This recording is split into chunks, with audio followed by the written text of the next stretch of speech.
Welcome to Pigeon River Farm, doing farming right. I'm Robert Brown, the owner of Pigeon River Farm.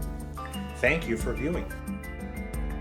Good evening. In tonight's episode, we're going to talk about the pasture and what to do with the cattle pasture after you've taken the cattle and moved them to the next paddock.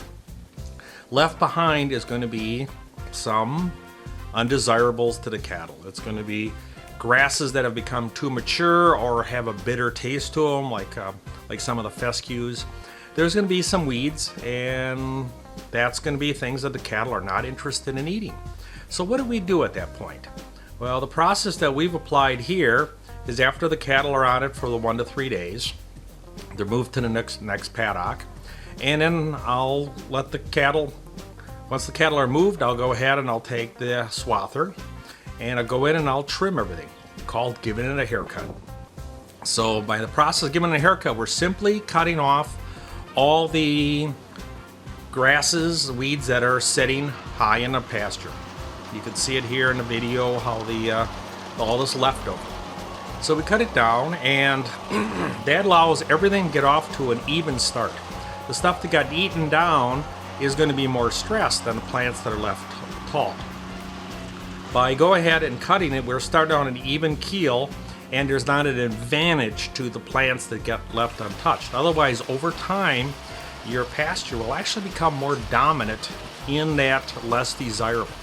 You see many pastures that are never maintained, and they just turn into bull thistles, fescues that aren't desirable, many different weeds that are noxious to the cattle, and that's what the pasture becomes. But by going in and doing this cutting routine, it works very well. Also, what I do is I actually will leave both paddocks open for a little while so the cattle can go in, and often they'll eat some of the stuff after it's cut. It's a strange thing, but they won't eat it standing, but if you go ahead and cut it, they'll go ahead and they'll graze on it. So that will take some additional that refuge off pasture.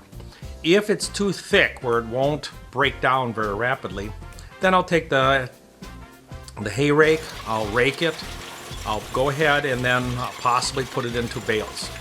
If the bales are worthy of anything, then they'll be used as feed later on, and if they're not, they'll simply turn into either bedding or composting. So that methodology that I recommended has worked very well for us and many others.